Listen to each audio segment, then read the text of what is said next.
Hello everyone, so today's video I will be doing a little get ready with me while I answer some of your questions and assumptions you have for me or about me. I did ask you guys here on my community post and as well on Instagram. You guys came in clutch with the questions. Not gonna lie, I thought this would flop a little bit, but you guys proved me wrong, so thank you so much for replying and everything. I really appreciate it. I had to pick and choose some questions because if not we'll be sitting here the whole day. Also, I have a sty on my eye, so I won't be able to do eye makeup today, which I'm a little bit sad about that, but it's getting better, thank God. And yeah, if you haven't followed me on Instagram, you can follow me on itskrystle_. I do more short form beauty content over there as well, and without further ado, let's get into it. So for the first question, we have unpopular makeup opinions. Okay, face primers are kind of nonsense a little bit. I personally never ever use face primers. I did try like back in 2018, 2017, but for a good base or prepping up your skin, you should use your skincare instead. With the right skin prep, you really can just negate primer out of your whole makeup routine. It's one step lesser and less of a fuss as well. Another unpopular makeup opinion, I feel that graphic liners are just a bit not really my thing personally. I must say graphic liners do look really aesthetic on like your Instagram feed or something, or TikTok even, but on like a daily wear kind of thing, I'm not really sure where else can you wear graphic liner. Aside from festivals, I don't know when else can you really wear graphic liner. But at the same time, I can never do graphic liners. They make it look so easy, but also I can't do it. I tried once, was not pretty. Alright, next question. Assuming that everything else disappears, what are 3 skincare makeup products you'll take with you? Ooh, that's a very tough question actually. Are we talking about like 3 skincare, 3 makeup, or is it 3 skincare makeup? If we're talking about 3 skincare, 3 makeup, I would say for skincare, I will go with sunscreen, oil cleanser, toner. Because I feel for toner, you can always layer toner on and it can even replace your serum and sometimes cream. Remember in the past for like K-beauty was a whole trend to have like 7 layers of toner or something ridiculous like that. Sunscreen, of course, because I want to protect my skin from the sun. And of course oil cleanser just to get rid of all the nasty gritty stuff on my face throughout the day. 3 makeup products that I would like to have. Lip tint, because you can probably triple it up as lip tint, a cheek blusher, and maybe eyeshadow even. Eyebrow pencil, and the last one. Last item will be mascara, because I feel that mascara can really make a whole difference in making your eyes look way much more like brighter and more awake. If it had to be 3 skincare makeup, I would say oil cleanser, sunscreen, and lip tint. Those 3. Next question. How did you start your beauty channel journey and what has changed in your makeup routine? Okay, so this is a 2-part question. I started my makeup journey back in 2018 when I was still a student in Polytechnic.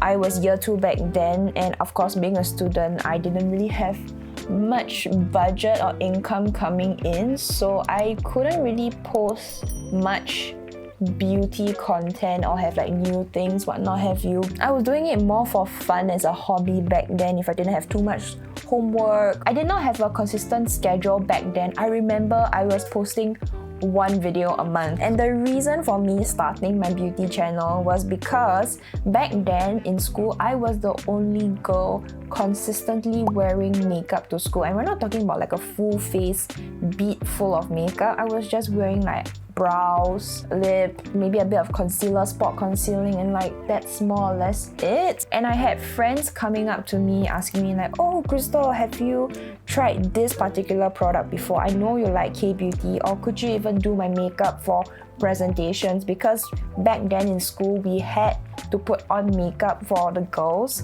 because it was actually a necessity. If we didn't have makeup on our face, they would deduct points for it. I wouldn't call myself a makeup artist because I only put on makeup on myself, and if not on my friends, or they want me to demo a product for them on their face. And people were taking my advice for real. So I was like, okay, if people are actually wanting to learn from me how to do makeup, what products to buy, what not have you, why not do it in a video form content wise? Because that will be much easier for everyone to refer to. This isn't my first YouTube channel. I actually had another YouTube channel back when I was 14, but I got absolutely clowned in school for it. So of course, stepping into YouTube, fresh brand new channel, I was of course traumatized and a little bit scared, like, oh no, what my friends think. But then I'm like, heck, if it all really goes south, I would just set this channel on fire, delete everything, and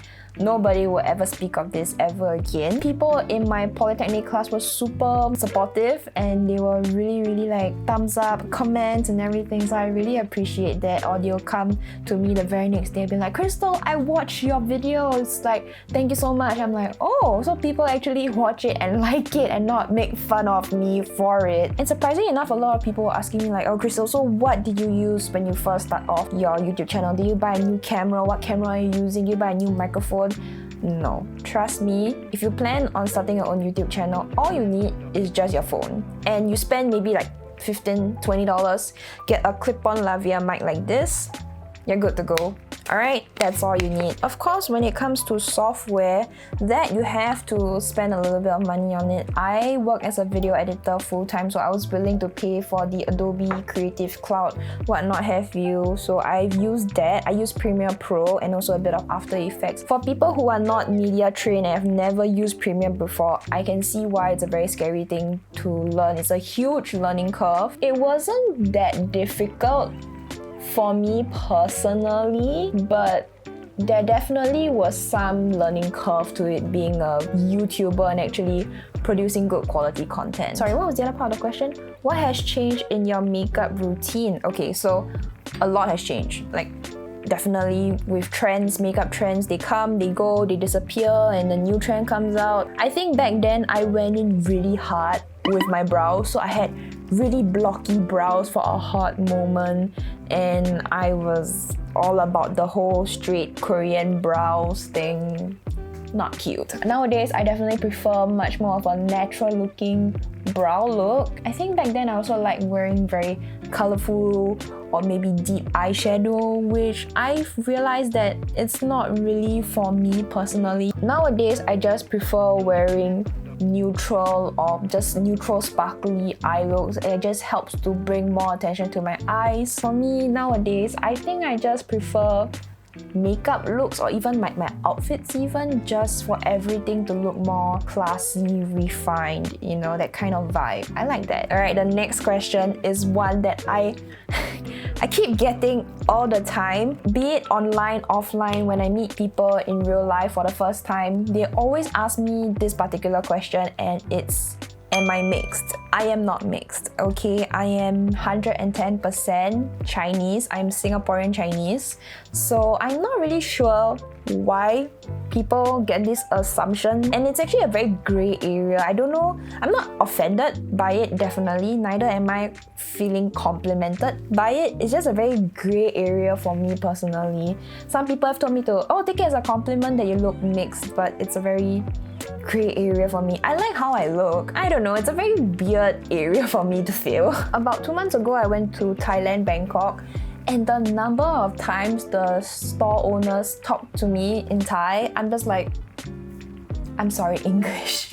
And they'll be like, oh, you're not Thai. I'm like, oh, it's this thing again. So yeah, I've gotten people telling me that I look mixed blood of Thai, I look Malay. I even got Japanese for some reason. I'm definitely not.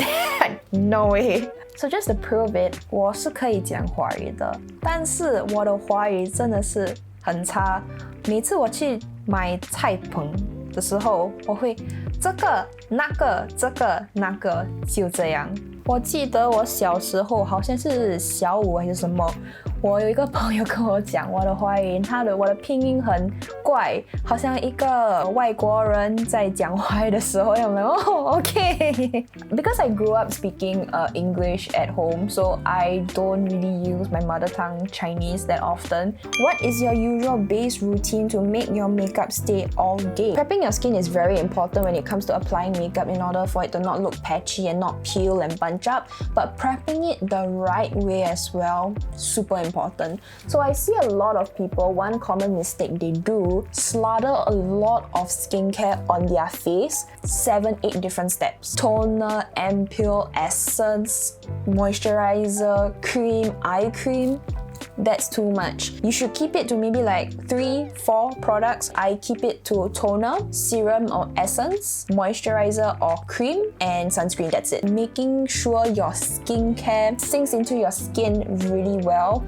That's very important as well. If you just keep packing on so much skincare onto your face, your skin is not going to absorb that skincare well. So you're just going to end up sitting on top of your skin. So what I do in the morning is right after I wake up, I will go and shower, I will brush up, come into my room, I will apply my toner, my serum and my cream, and just get 3 products alone by itself, not sunscreen yet. I'll go out, eat my breakfast, I will come back into my room, and then I will apply my sunscreen. The reason why I give that 10 minutes for my skincare to settle in, okay, this is like leading up to a whole mix of different things, but never ever mix your sunscreen and moisturizer together because your sunscreen needs to be applied on an even layer. But your moisturizer is still like sinking into your skin, and then you go in with your sunscreen, for example, that layer is not very even. So just to make sure you're getting the best sun protection and also there's an even application all over your face,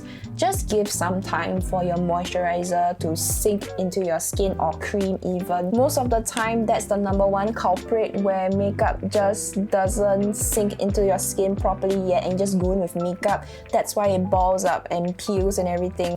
Best sunscreen, please. My sunscreens all make me look so oily by the end of the day. Okay, I was supposed to do a video on this, but I've been procrastinating on it for like God knows how long, so I'm so sorry about that. I live in Singapore. I normally go for chemical sunscreens. I have normal to dry skin type.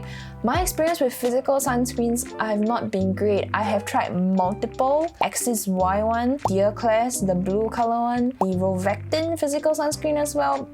All of them didn't end well, so I don't really like physical sunscreen. But if you do have more oily skin type, then you might want to consider physical sunscreens. However, I feel that for physical sunscreens, the white cast on them is no joke. The one I've been really enjoying is the Beauty of Joseon Relief Sun Rice and Probiotic. This one over here, I do want to pick up one more, but your girl is actually going to Korea next year in May. So I already booked the tickets and everything already. So I have so many more sunscreens with me, like right over here, and this is not all of them, so yeah, I'm just trying to be a little bit more smart about my money. So this is one that I highly recommend. Lightweight, creamy, does not leave a white cast at all. I'm just like rationing this really carefully. Another one that I've been enjoying is the Skin 1004, this particular sunscreen, the sun serum from them. I don't feel like my face ends up looking greasy by the end of the day. Maybe just like around the corners of my nose. That's one of the more oilier areas for me personally. Also, it comes with a pump. So I really appreciate this. It's very hygienic. If you would like a drugstore alternative, I really highly recommend Biore UV Athleism. Do sports, out in the sun for very long periods. This one over here, really good. I actually feel that I'm probably around here, maybe. I brought this with me to Bangkok itself. You can actually use water to remove this, which I think is a little bit of a double-edged sword, not gonna lie, but in terms of removal, this is so easy. And because I'm very lazy when I travel and I'm too tired to care, this was one of my go-to. Next question, makeup pet peeves. Alright, makeup pet peeves. I have a couple of them. When brands do like a huge eyeshadow palette and it's like 40 colors and then like 38 are neutrals and 2 pops of like greens or blues or purples and whatnot have film. I'd rather you not do that. I'd rather you just come up with something more innovative, something a little bit more, maybe half neutral, half colorful, a little bit different. I think that would be nice. And that's probably why I never got into the hype of Morphe back in 2016. Another pet peeve that I have, palettes, products, brushes, whatever it is, they don't have a label on it, like on the product itself. For example, the lipstick that I literally just used, the Etude House Fixing Tint. You see how like the name of the product is on the cap itself, but on the back of the actual product, there's no label or whatsoever. Even for the body of the lipstick itself, there's literally nothing. So if I lost the cap for this, or maybe I'm in a rush and I misplaced the cap, I don't know what this particular shade is. Oh my gosh, one more. Huda Beauty Rose Quartz Palette. Don't get me wrong, I absolutely love the shimmer shades in there. I swatched it, stunning, beautiful, love them.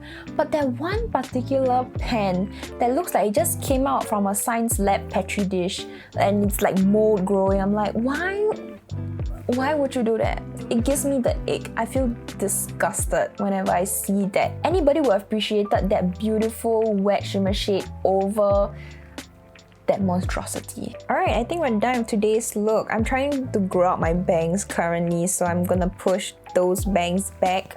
And yeah, I'm very sad that I can't wear any eyeshadow makeup today.